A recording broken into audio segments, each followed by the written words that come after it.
নিয়ম তৈরি করে আমরা মোটামুটি গত ঈদুল আজহা শুরু করে আজ ঈদুল ফিতর জামাত এই পথে আমরা আয়োজন করি যে মসজিদ মাদ্রাসা কমিটি সহ 130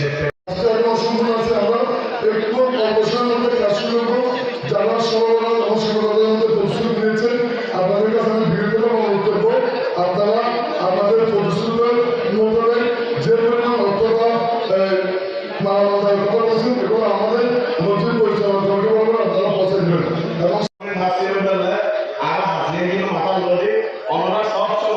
মসজিদ মাদ্রাসা কমিটির পাশে থাকবে আর্থিকভাবে শারীরিকভাবে এই নানা কমিটির পক্ষ থেকে নানা অনুরোধ আর বিশেষ করে আমি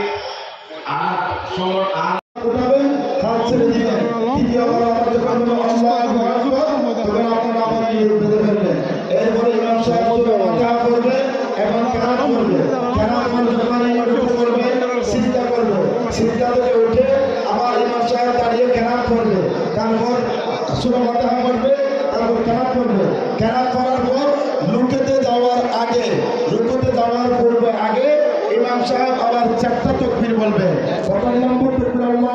ওই সহবরাতের দিনে আমার মসজিদ পরিচালনা পরিষদের সম্মানিত সভাপতি মহোদয় শ্রদ্ধেয় জনাব আবুল সদর সাহেব আমি পুরা গাড়ি টাকা সারদিয়া আল্লাহর মসজিদের জন্য 20,000 টাকার অনুদান দিয়েছেন। সভাপতি আমার মসজিদের জন্য 20 বস্তা সিমেন্টের ব্যবস্থা করেছেন। সভাপতি মারহাবা। এইভাবে যারা ছিলেন সবাই দিয়েছেন, কিন্তু ওই মুহূর্তে আমি 3 জন মানুষের অনুপস্থিত